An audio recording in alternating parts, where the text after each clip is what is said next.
Hello friends, MoNaCo here, our first lecture in our ninth unit on acids and bases. We're talking about characteristics in this particular lecture. So you're going to be able to identify some physical and chemical characteristics of acids and bases and be able to tell what ions are produced when an acid or base is placed into water. So our lead-in is that everybody's heard of acids, and most people have heard of bases too, and we're not talking about musical instruments, we're talking about chemical compounds. What are their properties and characteristics? Acids and bases are a class of chemical compounds that are unique when you dissolve them in water and make an aqueous solution. They can be distinguished and recognized by their formulas, names, and properties, which is what this lecture is all about. So, properties of acids. First of all, table K in your reference has a list of the 6 most common acids on the Regents exam. So pay attention to that, know where to find them. Typically, dilute acids have a sour taste. So if you've ever had a lemon, orange, or anything in a little bit sour taste, that is some natural acid that you're tasting right there.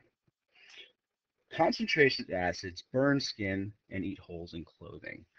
These are rare to come by outside of a chemistry lab. Solutions of acids are electrolytes, which means they dissolve in water and allow the electricity to be conducted through the water. Greater concentrations of ions equals more conductive. So if you have more concentrated acid in your battery conducts electricity more, and that's why car batteries have such concentrated acid in them. Weak acids are poor conductors, so those are like in our alkaline batteries and stuff like that.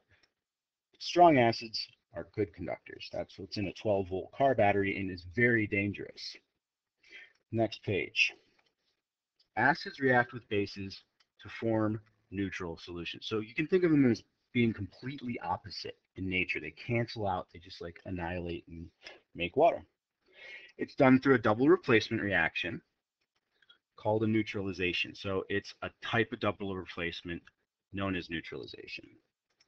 Formula in general for an acid-base reaction is that an acid plus a base makes salt and water. So we're going to go through this little process here. Notice this first one is our acid, the second is our base.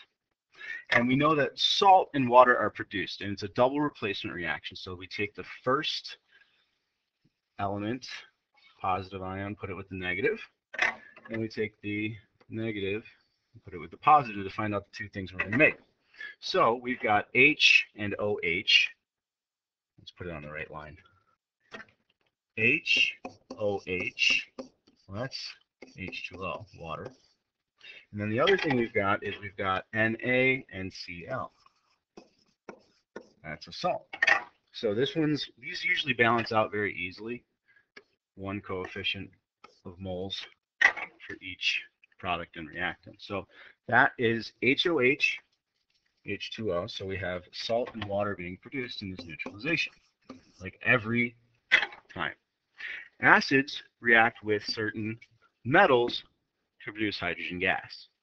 This is what we saw when we reacted zinc with hydrochloric acid in our most recent lab. Acid plus metal makes an anion and hydrogen gas. So our acid is right there. Metal is right there. So we've got hydrogen gas. The only place that could come from is there. And therefore the anion would be created, NaCl it looks like, and H2 gas. This is, oopsies, there we go. And we'd have to balance this one out to do this. Okay. So acids react with bases to neutralize, and acids react with metals to produce hydrogen gas. Let's move on. Acids cause acid-base indicators to change color. An indicator is a color changer. Litmus paper, there's many of them. You will learn about them on table M. Acids have pH values less than 7, so they're lower on the end of the pH scale, which is kind of simplified here with these size of the elements here. The H plus ions indicates the concentration of them. pH 7 and lower are acid. General formula, HA or HX, where X is cation, such as chlorine. So acids usually always have, what this means is that acids have an H out front most of the time. It's a good cheat. Opposites of acids are bases. Table L in your reference has the four most common ones. You'll notice in the names, they all have oxide, hydroxide, hydroxide. And in the formulas, they all have these OHs. NH3 is one exception. We'll talk about it later. Dilute bases have a bitter taste. There's not many foods out there that we really go for that tend to be basic. Antacids, soap, ammonia-based cleaning products, I hope you're not tasting those things, but antacids like Tums, I could suppose, has a bitter taste. Bases have a slippery or soapy feel. Concentrated bases burn the skin and eat holes in clothing, just like acids, but for a different reason, because they're on the opposite end of the spectrum. Aqueous solutions of bases are electrolytes too. So acids and bases are both electrolytes. Greater concentrations of ions equals more conductive. Weak bases, poor conductors. Strong bases, strong conductors, good conductors. So acids and bases have a lot of things in common, but the next little bit's where they start to make a difference. Bases react with acids to form neutral solutions just like they did before. Double replacement reaction like before. Neutralization is called. And an acid plus a base always makes a salt and water.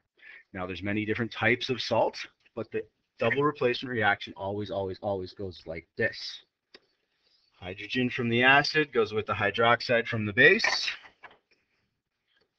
And the other two parts of the compound swap as well.